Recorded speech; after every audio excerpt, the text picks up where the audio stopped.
Hey beautiful people, I am here on Hollywood Beach, just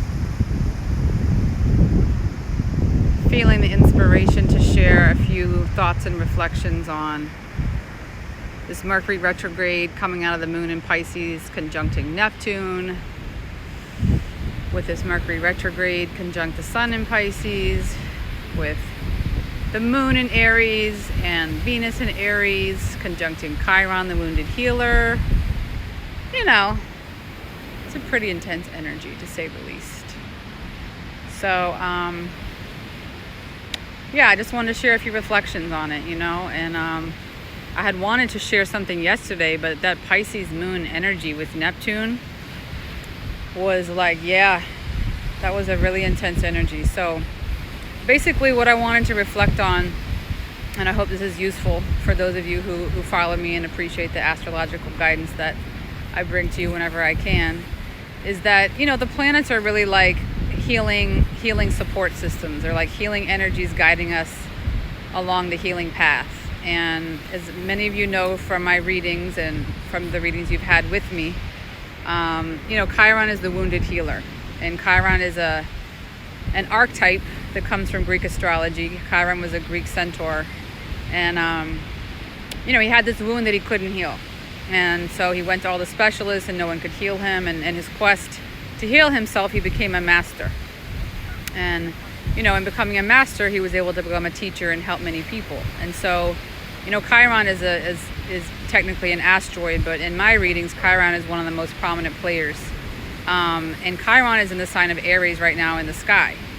And so Chiron really represents the wound that we brought into this world. The wound that we brought into this world to heal. That most likely something left over from a previous lifetime that we came to Earth to really resolve and to release. And so when Chiron is in Aries, it's an intense part of the wound that's coming to the surface. So it's almost like if you imagine like someone taking a sword and kind of stabbing you through the heart, that's a Chiron energy. That's a Chiron energy in terms of, it's like the planets are kind of telling us that, we need to feel the pain. And particularly right now, with Mercury in Pisces in retrograde, there's been a lot of misunderstandings, a lot of people feeling kind of wounded and misunderstood. And then with the sun going into Pisces and then the moon in Pisces the last few days, there's just been this like extreme collective consciousness around almost us just like feeling too much. Like it's brought forth our empathic self, where we've been almost overly feeling what's going on globally and with other people. It's almost like when you have, when someone has moon in Pisces recently, when the moon has been in Pisces, because it was conjunct Neptune, which rules the sign of Pisces, it's like we had this intense like Piscean energy that was almost like we were all just in this like watery, almost overly emotional space where we were just feeling things so intensely. And with Mercury in retrograde, there has been a lot of misunderstandings and people feeling very misunderstood. And with Pisces energy, a lot of times people feel isolated, they feel alone, they feel misunderstood. So there's just been a lot of that coming to the surface recently. And then now with the moon moving into Aries, that's like a warrior energy. That's ruled by Mars.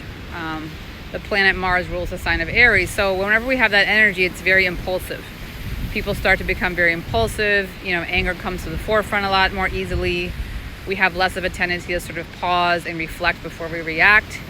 And then there's some really intense configurations that are going on right now with Venus in Aries because of the fact that Pluto, Capricorn, Saturn, Mars are in, Pluto, Saturn, Jupiter, and Mars are in the sign of Capricorn. So there's this like powerful stellium in Capricorn, which is like authority, the patriarchy, our relationship to authority, our relationship to the wounds of the patriarchy. So it's like there's a lot that the planets are bringing to the surface.